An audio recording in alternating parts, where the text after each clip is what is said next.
So, the difference between hope and intuition. Something I've learned from my clients over the years, and personally from my inner work, journaling, and counseling myself, is that there is a big difference between hope and intuition. Many people get many of my clients have gotten these issues confused. When you hope something's going to happen, especially, let's say, romance, because that's where it shows up most. These rose-colored glasses show up most when we're talking about romance, about how someone else is viewing us and the situation that we're both in together. So you might hope that the person is really into you, thinking about you all the time. Now, taken on hope, we can misconstrue. While the difference between hope and intuition is that intuition can read signs, symbols.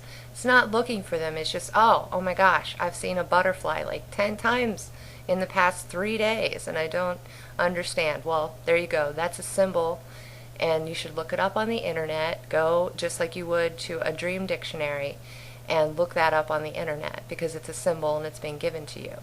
So you need to integrate that in your life myth pattern, figure out what that means. Now, hope goes looking for signs. So let's say you're starting a brand new relationship, you're in that romantic mode where everything is wonderful, everything is colors. I mean, the colors are all bright, and it's just, you hear music in the trees. It's an extrasensory perception.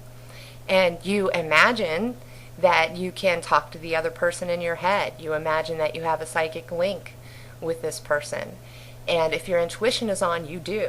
But if the person stops calling and they're not around anymore, and you're like, oh my gosh, what happened? We're still talking in my head. Where did they go? And there you go. Your hope might say, oh my gosh, I saw a license plate and the numbers added up to 6, which means Venus, which means love. So he really does love me. I mean, think about that for 1 minute. Got to put logic in on this, because without logic, you're not having a real life. And unfortunately, we live in reality, and we have to make it work here as well as what other places you may experience or believe in. Even those in professional caretaking positions do well to focus on their own healing as they assist the patient in their healing process. As a professional psychic, I will be prepared to help others only when I am also actively addressing my own issues. I take periods of time to hermit myself and to open to the will of the universe, visiting non-ordinary states of consciousness and delving into my psyche. Without the countless hours of time spent alone, I would never have been able to enrich my soul and my experience to this extent.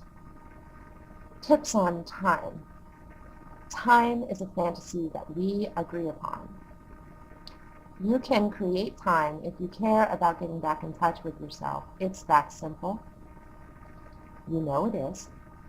So all you have to do is ask yourself, do I really want to take time to get to know myself better? If the answer is no, ask again later. It's really no big deal. Just keep moving forward.